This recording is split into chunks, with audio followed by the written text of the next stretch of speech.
Good afternoon to all. Today I am going to explain class 9th science chapter 5 the fundamental unit of life, जिसमें हम लोग cell देखे, cell के structure क्या है, cell के ऑर्गेनेल्स क्या हैं। उसके बाद हम लोग देखेंगे आज सेल डिवीज़न। ठीक है, सेल में डिवीज़न कैसे होता है। ठीक, तो सेल डिवीज़न जो होता है बेसिकली देखें तो इसमें क्या होता है, न्यू सेल जो होता है फॉर्म होता है। ठीक है, new cell formed in organisms में जो है आपका न्यू सेल फॉर्म होना ही क्या कहलाता है, सेल का डिवीज़न। ठीक है, यह जो होता है ऑर्डर टू ऑर्डर ग्रो होता है, और जब आपका ओल्ड या फिर जो इंजर्ड या फिर जो डेड सेल होते हैं उसके जगह जो होता है ग्रो होकर जो है न्यू सेल फॉर्म होता है। ठीक है, और न्यू सेल फॉर्म होना कौन से प्रोसेस से होता है, सेल का डिवीज़न। ठीक है, मेनली हम इसमें देखें तो सेल डिविजन्स में आपका process by which cell divide into two और मोर डॉटर सेल्स।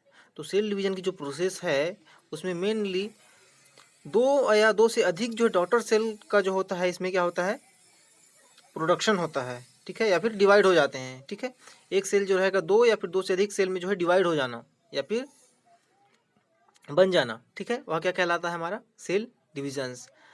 और मेनली देखें तो यह 3 टाइप्स का होगा, एक बाइनरी फिजन या फिर जिसको हम लोग अमिटोसिस भी बोलते हैं। ठीक है, जो कि प्रोकैरियोट्स लोअर इन्वर्टिब्रेट्स में यह डिवीजन पाया जाता है। मिटोसिस, मिटो मतलब दो, बराबर बराबर यानी सम, बराबर बराबर भागों में बढ़ जाना, दैट इज अ मिटोसिस। ठीक है, मियोसिस, मियोसिस को हम लोग क्या बोलेंगे, अर्धसूत्री या फिर आधा।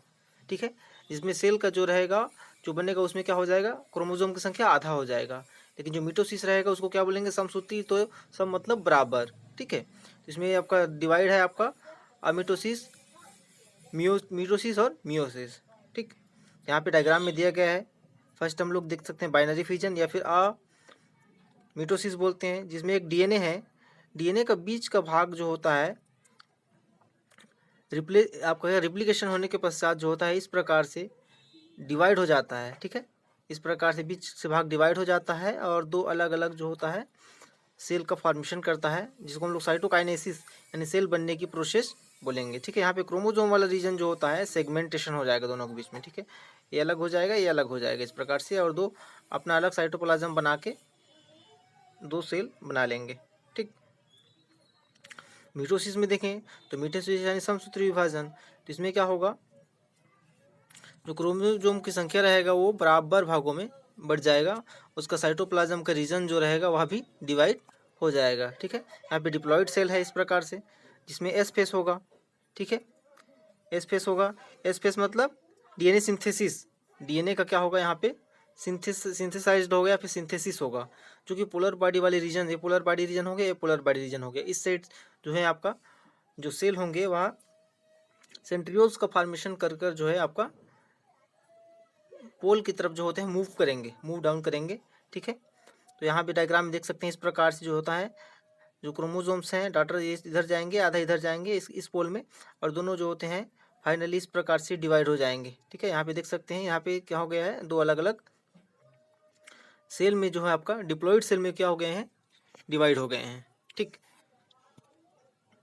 डिप्लॉइड थे, डिप्लॉइड ही डिवाइड होंगे। ठीक है, लेकिन अगर बात करें मियोसिस या अर्धसूत्री विभाजन की, तो इसमें के कहाँ पे पाया जाता है, हमारा जर्म सेल में, रिप्रोडक्शन के दौरान जो है मियोसिस का डिवीजन होता है। लेकिन मिटोसिस डिवीजन जो होता है हमारा सोमेटिक सेल में होता है, यानी हमारे बॉडी का कोई भी पार्ट्स अगर जो है डैमेज हो गया, जैसे हमारा पैर पैर पैर जो है कहीं पे घाव हो गया या फिर कहीं पे जो है आपका कट गया, तो उस वाले रीजन्स में क्या होगा, उस सेल को जो है भरने के लिए, वहाँ न्यू सेल बनाने के लिए कौन सा डिवीजन होगा, मिटोसिस डिवीजन होगा। ठीक है, तो आसपास के जो सेल रहेंगे वह जो होते हैं, अब उसमें मिटोसिस डिवीजन करके जितना सेल डैमेज हुए हैं उसको मेंटेन करके घाव को भरते हैं, that is a mitosis.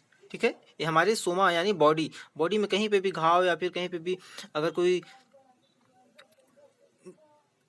Cut जाए या फिर कोई भी चीज़ हो, टूटा फूट जाए शरीर का कोई अंग, तो उसको भरने के लिए हमारा mitosis division main role play करता है, जो कि डिप्लॉइड सेल से आपका डीएनए सिंथेसिस करके जो होता है वह टू बराबर जो है डॉटर सेल या डिप्लॉइड सेल फॉर्म करता है। ठीक है, मियोसिस अर्धसूत्री जो कि जर्म सेल रिप्रोडक्शन के द्वारा जर्म सेल में ही इसका डिवीजन होता है। ठीक है, इसमें क्या होता है,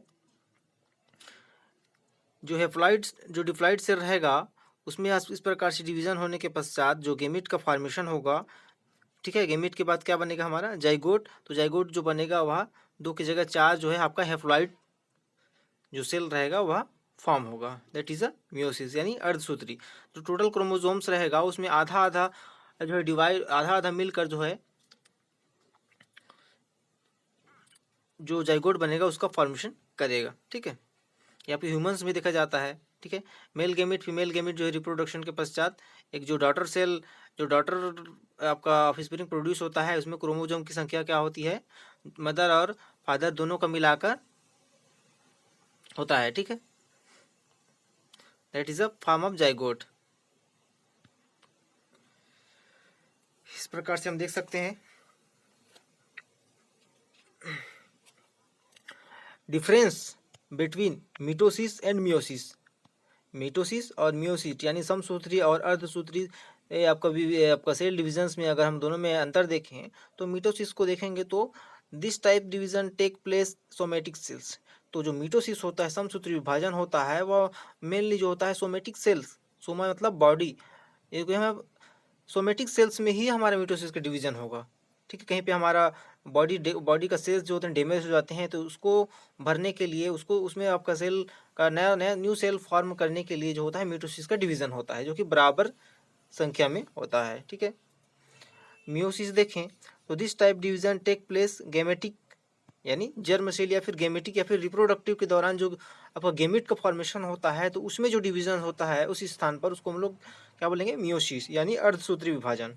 ठीक, आधा आधा दोनों का मेल और फीमेल का जोड़ा जो बनकर एक सेल का फॉर्मेशन करता है, लेकिन इसमें बराबर होता है मिटोसिस में। ठीक है, 2 डॉटर सेल आर फॉर्म्ड, इसमें क्या होगा 2 डॉटर सेल फॉर्म होगा, 4 डॉटर सेल फॉर्म्ड होगा जो कि क्या होगा हैप्लाइड होगा यहाँ पे, लेकिन यहाँ पे 2 डॉटर सेल जो फॉर्म होगा वह डिप्लॉइड से डिप्लॉइड ही होगा मिटोसिस में। ठीक, number of chromosomes remains diploid is daughter cells, इसमें क्या होगा डिप्लॉयड जो डॉटर सेल है उसका नंबर ऑफ क्रोमोसोम्स जो है आपका रिमेन डिप्लॉयड ही होगा, लेकिन जो मियोसिस डिवीजन होगा वहाँ number of chromosomes becomes haploid होगा, जो डॉटर सेल होगा वहाँ पे हैप्लॉयड होगा। ठीक, यानी 4 हो जाएगा, यहाँ पे 2 होगा तो इसलिए डिप्लॉयड होगा, यहाँ पे 4 डिवाइड हो जाएगा इसलिए 2 जो रहेगा वो डिवाइड होकर 4 हो जाएगा तो क्या हो जाएगा हैप्लॉयड हो जाएगा। ठीक, mitosis is necessary for growth and repair, mitosis जो होता है लगातार जो होता है बॉडी सेल्स को जो होता है वह ग्रोथ और रिपेयर करने का काम करता है। ठीक है, मिटोसिस डिविजन्स के माध्यम से ही हमारे बॉडी के सेल डैमेज जो सेल रहते हैं जो डेड सेल होते हैं उसका रिपेयरिंग होता है और ग्रोथ होता है सेल का। लेकिन जो मियोसिस है नेसेसरी फॉर सेक्सुअल रिप्रोडक्शन, जो आपका मेल और फीमेल में सेक्सुअल रिप्रोडक्शन होता है तो उसके उसके दौरान जो डिविजन्स होता है आपका गैमेट्स का वहाँ पे क्या होता है हमारा मियोसिस होता है, जहाँ पे क्रोमोसोम की जो नंबर्स होते हैं वो हाफ हो जाते हैं। ठीक है, और जो डॉटर सेल जो बनेगा उसके बराबर जो आपके पेरेंट्स के बराबर जो है उसमें सेल या फिर क्रोमोसोम्स होते हैं। ठीक है, crossing over does not take place, जो मिटोसिस है वहाँ पे क्रॉसिंग ओवर का कोई चांस ही नहीं बनता है। ठीक है, लेकिन जो मियोसिस है वहाँ पे क्या होगा सिस्टर जो सेल होंगे जो क्रोमोसोम से होंगे उनके जो आपका सिस्टर सेल जो होते हैं उनके बीच में आपका क्रॉसिंग ओवर होकर जो होते हैं वह मियोसिस का डिवीजन होता है उसमें। ठीक है, इसकी जो आपका गुण है वो दूसरे सिस्टर सेल में जो है चले जाते हैं इस प्रकार से। ठीक है, यहाँ पे हम देख सकते हैं डायग्राम के माध्यम से कि मिटोसिस और ये हमारा मियोसिस हो गया। ठीक है, ये हमारा क्या हो गया मिटोसिस। ठीक, अर्धसूत्री विभाजन समसूत्री विभाजन। तो हम मियोसिस को देखें तो यहाँ पे मेनली इस प्रकार से हमारा सेल है। ठीक है, synapses and crossing over occur, इसमें क्या होगा सिनॉप्सिस उसके किनारे में जो आपका डॉटर सेल रहेंगे उसके बीच में क्या क्रॉसिंग ओवर होगा तो क्या फॉर्म होगा होमोलॉगस एलाइन इंडिपेंडेंटली। ठीक, तो इसमें क्या होगा होमोलॉगस अलाइन आएगा इंडिपेंडेंटली, स्वतंत्र रूप से जो होते हैं दोनों एक दूसरे के बराबर यानी सम, इस प्रकार से लाइन में आ जाएंगे। ठीक, होमोलॉगस सेपरेट, उसके बाद जैसे ही होमोलॉगस जो है इंडिपेंडेंटली स्वतंत्र रूप से एक जगह आए थे यहाँ पे हम लोग देखें तो यहाँ पे जो आपका होमोलॉगस सेपरेट हो जाएंगे इस प्रकार से, जो सेल यहाँ पे अलाइव होके आए थे एक जगह, वो जो है इस प्रकार से डिवाइड होकर क्या हो जाएंगे, सेपरेट हो जाएंगे। ठीक, तो इसमें क्या होगा, सेपरेट हो जाने के बाद जो बीच का भाग है यहाँ से जो है डिवाइड होकर क्या बनाएगा, है हमारा 2 डॉटर सेल बनाएगा इस प्रकार से, डॉटर सेल 1 और डॉटर सेल 2। ठीक, तो daughter cell all chromosome separate, उसके बाद जो डॉटर सेल क्रोमोजोम है वह फिर यहाँ से दोनों जो है इस प्रकार से फिर सेपरेट हो जाएंगे इस प्रकार से। और जो डिप्लॉइड था यहाँ पे हैप्लॉइड 4 सेल आपको बनाएंगे। Daughter nuclear are not genetically identical parent cell, जो डॉटर आपका न्यूक्लियाई सेल है ये आपका पेरेंट से आइडेंटिकली जेनेटिकली जो है आइडेंटिकल बिल्कुल भी नहीं होंगे। ठीक है, डॉटर सेल 1 2 अब ये 3 अब ये 4। ठीक, 4 जो होते हैं आपका not genetically identical daughter cell का फॉर्मेशन करते हैं। ठीक है, जो कि पेरेंट से बिल्कुल अलग होते हैं इस प्रकार से। यह हमारा आपका गेमिट में या फिर जर्म सेल में रिप्रोडक्शन के दौरान यह डिवीज़न देखा जाता है। बात करें मीटोसिस की, तो मीटोसिस में जो होता है इसमें क्या होगा, हमारा chromosomes align at metaphase plate. इसमें क्या होगा, जो क्रोमोजोम वाला भाग है जो यहाँ फैले हुए हैं वो जो क्या होंगे, मेटाफेस का जो प्लेट होगा उसमें इस प्रकार से बीचों बीच जो होंगे क्या होंगे, दोनों अलाइन होंगे, एक ही लाइन में आ जाएंगे। ठीक है, उसके बाद क्या होगा, डॉटर क्रोमोजोम सेपरेट, उसके बाद जो डॉटर क्रोमोजोम अलाइन आए थे, एक ही लाइन में आए थे, वो क्या हो जाएंगे इस प्रकार से बीच से जो होते हैं उसका साइटोप्लाज्मिक वाला रीजन जो होता है इस प्रकार से डिवाइड होगा। और क्रोमोजोम जो अलाइन आए हैं आपका डॉटर क्रोमोजोम्स, वो जो है आपका आपका इस वाले पोल और इस वाले पोल और इस वाले पोल की तरफ मूव डाउन करेंगे, मूव करेंगे। ठीक है, अब बीच का भाग जो रहेगा वो आपका डिवाइड हो जाएगा। डिवाइड होने के बाद क्या बनेगा, डॉटर सेल फॉर्म। इस प्रकार से आपका ये diploid daughter cell, diploid daughter cell, 2 daughter cell का फॉर्म करेंगे। ठीक है, आपका daughter nuclei are genetically identical to parent cell. और यहाँ का जो आपका डॉटर सेल होगा वह आपका पेरेंट से जो है जेनेटिकली आइडेंटिकल होगा। ठीक है, आनुवांशिक रूप से सेम हो गया। ठीक है, इसमें ये दोनों का डायग्राम है, देख सकते हैं हम लोग, मियोसिस और मीटोसिस। ठीक, इसमें पूरा प्रोसेस दिया गया है कि किस किस प्रकार से कहाँ कहाँ पे डिविजन्स होता है, और आइडेंटिकल और नॉन आइडेंटिकल जो होते हैं आपका डॉटर सेल या डॉटर न्यूक्लियाई प्रोड्यूस होते हैं। ठीक है, या डिवाइड हो जाते हैं। यहाँ पे हम लोग क्रॉस सेक्शन देख सकते हैं प्लांट सेल का, यहाँ पे हम लोग क्रॉस सेक्शन देख सकते हैं एनिमल सेल का। ठीक, तो यहाँ पे हम लोग इस प्रकार से है प्लांट सेल देखें तो मेनली इसमें सबसे बड़ा जो भाग होता है इसको क्या हम क्या बोलेंगे, वैक्यूल। ठीक है, ये वैक्यूल वाला रीजन हो गया। और सबसे आउटर लेयर जो रहेगा उसको हम लोग क्या बोलेंगे, सेल वाल। और उसके अंदर का थोड़ा सा लेयर रहेगा उसको हम लोग क्या बोलेंगे, सेल मेम्ब्रेन। ठीक है, सेल वाल के अंदर का भाग को हम लोग सेल मेम्ब्रेन बोलेंगे। ठीक है, सबसे जो बाहरी परत रहेगा उसको सेल वाल। उसके अंदर में जो आपका वाटर स्टोरेज या फिर न्यूट्रिशन स्टोरेज के लिए जो वैक्यूल बना होगा, ठीक है, एक सेक लाइक स्ट्रक्चर जिसको जहाँ पे स्टोर होगा आपका वाटर वगैरह का। ठीक, ये हमारा अंदर का जो भाग जहाँ पे सेल ऑर्गेनेल्स होंगे उस वाले रीजन को हम लोग साइटोप्लाज्म बोलेंगे। ठीक है, जो कि आपका प्लाज्मा मेम्ब्रेन के अंदर का पूरा भाग जो रहेगा, कैविटी जो पाया जाएगा। ठीक है, ये हमारा क्या होगा, एमिलोप्लास्ट वाला रीजन हो गया। ठीक, ये हमारा क्या हो गया, सेंट्रोसोम का रीजन हो गया। ठीक, ये हमारा क्या हो गया, सेंट्रोसोम का रीजन हो गया। ये हमारा रफ इंडोप्लाज्मिक रेटिकुलम्स हो गया जहाँ पे प्रोटीन का फॉर्मेशन होगा, और उसमें राइबोसोम जो है इस प्रकार से रफ इम्बेडेड होंगे। ठीक है, जहाँ पे आपका प्रोटीन का फॉर्मेशन स्टार्ट होता है। ठीक है, ये हमारा स्मूथ इंडोप्लाज्मिक रेटिकुलम हो गया जो कि आपका ट्रांसपोर्टेशन पे मेन रोल प्ले करता है। ठीक है, हमारा राइबोसोम का रीजन हो गया। ठीक है, यही राइबोसोम जो है प्रोटीन का फॉर्मेशन करने में के लिए जो होती है यही प्लेस होता है, यही स्थान पर ही प्रोटीन का सिंथेसिस होता है, राइबोसोम। ठीक है, जो कि आपका स्मॉल और लार्ज पार्ट में राइबोसोम 70S और 80S टाइप्स में डिवाइड होता है। ठीक, गाल्जी बॉडी। ठीक, गाल्जी बॉडी देखें तो यहाँ पे गाल्जी बॉडी है। ठीक है, यह भी ट्रांसपोर्टिंग के लिए मेन रोल प्ले करता है। माइटोकॉन्ड्रिया जो कि एनर्जी का पावर हाउस भी बोलते हैं, यहाँ पे एनर्जी जो रहती है वह एटीपी के रूप में होता है, जो कि सेल के सभी ऑर्गेनेल्स और बॉडी को जो होता है एनर्जी पहुंचाता है, एनर्जी देता है आपको वर्क करने के लिए। क्लोरोप्लास्ट जहाँ पे आपका क्लोरोफिल नामक पिगमेंट्स पाया जाता है। ठीक है, जिसे जो आपका प्लांट्स है उसका जो कलर होता है वह ग्रीन होता है। ठीक है, और यही जो होता है आपका फोटोसिंथेसिस में मेन रोल प्ले करता है, सनलाइट को जो है अब्जॉर्ब करके भोजन बनाने में हेल्प करता है। न्यूक्लियर मेम्ब्रेन की बात करें तो हमारे ये हमारा पूरा न्यूक्लियर वाला न्यूक्लियस का रीजन हो गया। तो सबसे बाहरी जो लेयर है उसको हम लोग क्या बोलेंगे, न्यूक्लियर मेम्ब्रेन। ठीक है, जो कि न्यूक्लियस को कवर किए रहता है उसको हम लोग क्या बोलेंगे, न्यूक्लियर मेम्ब्रेन। और बीच का जो भाग होगा इसको हम लोग क्या बोलेंगे, न्यूक्लियोलस। बीच का जो भाग होगा जहाँ पे आपके जेनेटिक मटेरियल रहते हैं उसको हम लोग क्या बोलेंगे, न्यूक्लियोलस। ठीक है, ये हमारा बीच वाला भाग क्या होगा, nucleus. That is a section, ठीक, cross section of plant cell. Plant cell का क्रॉस सेक्शन देख लिए। अब हम लोग देखेंगे एनिमल सेल का। ठीक है, एनिमल सेल जो हम लोगों में पाया जाता है, तो इसमें सबसे बाहरी परत देखें तो इसमें क्या होगा, हमारा सेल मेम्ब्रेन होगा। सेल मेम्ब्रेन का रीजन होगा, ठीक है, जो कि पूरे सेल को कवर किए रहता है। ठीक है, वही जो होता है एक प्रकार का सेल का बैरियर होता है, जिसके अंदर साइटोप्लाज्म नामक कैविटी में बहुत सारे cell organelles, nucleus, genetic materials जो होते हैं रहते हैं। ठीक, लाइसोसोम हो गया। लाइसोसोम जो होते हैं, जो भी आपका वेस्ट प्रोडक्ट हो गया या फिर जो भी आपका डेड सेल है जो होते हैं, उसको जो है डैमेज करके जो होता है, उसको एक एंजाइम सीक्रेट होता है जिसके माध्यम से उसको पूरा डिस्ट्रॉय करके बॉडी से बाहर करते हैं। ठीक, न्यूक्लियोलस, न्यूक्लियोलस का रीजन हो गया। ठीक है, हमारे न्यूक्लियस है, न्यूक्लियस वाला रीजन है। ठीक है, तो न्यूक्लियस मेम्ब्रेन हो गया सबसे बाहर में, बीच में न्यूक्लियोलस हो गया, ये हमारा न्यूक्लियस है। ठीक है, इसमें आपका न्यूक्लियोलस वाले रीजन में क्या होगा, हमारा जेनेटिक मटेरियल्स होगा, डीएनए, क्रोमोसोम्स, क्रोमेटिन, ये सब कहाँ पे होंगे, हमारा न्यूक्लियोलस वाले रीजन्स में। ठीक है, इसमें जो होता है क्रोमोसोम्स पाए जाएंगे। ठीक है, ये हमारे न्यूक्लियस मेम्ब्रेन जो है कि पूरा न्यूक्लियस को कवर किए रहेगा, जो जेनेटिक मटेरियल रहेंगे उसको। हमारा वैक्यूल हो गया, जो कि आपका प्लांट सेल में वैक्यूल जो रहता है बहुत बड़ा रहता है, लेकिन जो एनिमल सेल है उसमें वैक्यूल जो है आपका छोटा रूप में होता है। ठीक, यहाँ पे हम माइटोकॉन्ड्रिया देखेंगे तो एनर्जी का पावर हाउस बोलते हैं इसको सेल के।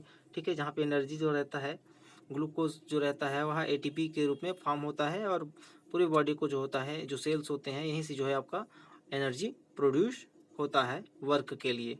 ठीक है, आल सेल ऑर्गेनेल्स को भी एनर्जी यहीं से मिलता है। ठीक, उसके बाद यहाँ पे हम लोग देख सकते हैं सेंट्रोसोम्स वाला रीजन्स हो गया।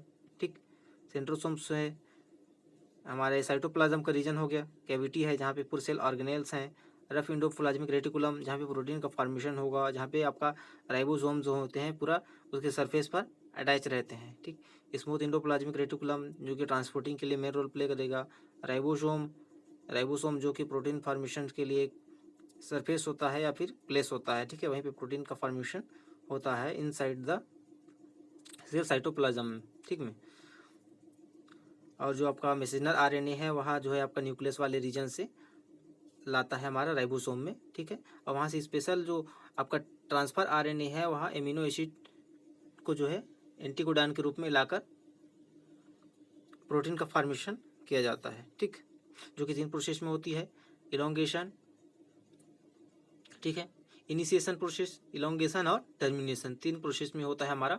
ठीक है, ट्रांसक्रिप्शन प्रोसेस और ट्रांसलेशन प्रोसेस। ठीक, यहाँ पे देख सकते हैं हमारा गोल्जी बॉडी है, हमारा राइबोसोम है। ठीक, ये पूरा का पूरा क्रॉस सेक्शन है हमारा एनिमल सेल का, और उसके सेल ऑर्गेनेल्स और उसका पूरा फंक्शन दिया गया है। ठीक, इसको अच्छे से अपने कॉपी में बनाएंगे। ठीक है, और समझने की कोशिश करेंगे कि लाइसोसोम जितने भी सेल ऑर्गेनेल्स हैं उसका अलग अलग क्या क्या फंक्शंस हैं, और कौन कौन से आपका लोकेशन पर जो है लोकेटेड होते हैं। ठीक है, और प्लांट सेल और एनिमल सेल में क्या डिफरेंस है, और सेल ऑर्गेनेल्स में जो होते हैं और न्यूक्लियस में क्या डिफरेंस है, ये सभी चीज़ को जो है आपको अच्छे से पढ़ना है। ठीक है,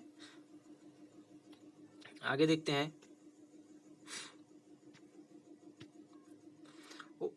overview of a plant cell. Plant cell का ओवरव्यू देख सकते हैं हम लोग इस प्रकार से होगा। ठीक है, ये पूरा प्लांट सेल का रीजन है, हमें क्या यहाँ पे हमारा क्या होगा, प्लाज्मोडेस्मेटा।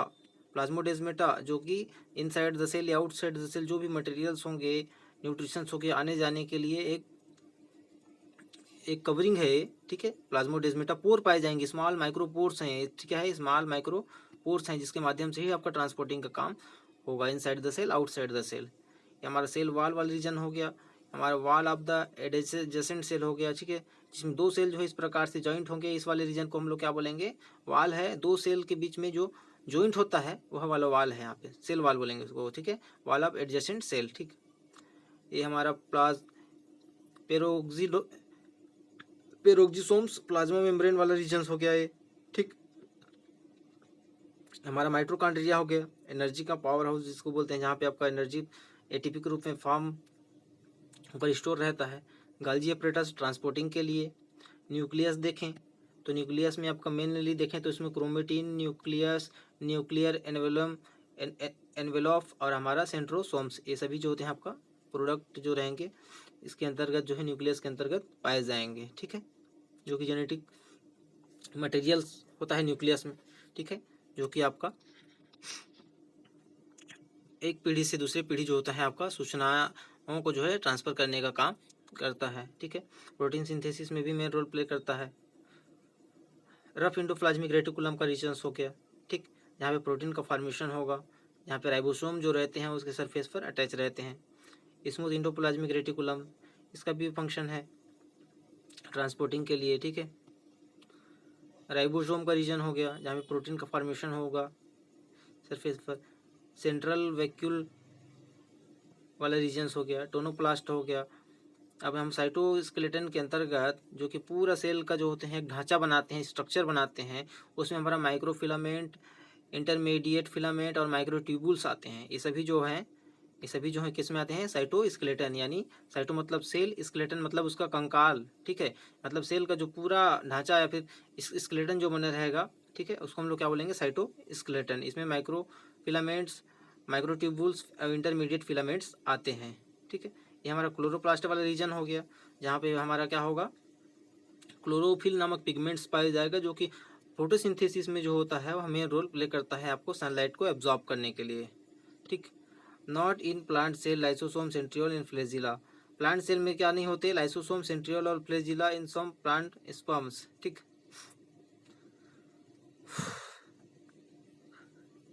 ठीक है बच्चों, आगे हम लोग नेक्स्ट क्लास में देखेंगे। ठीक है।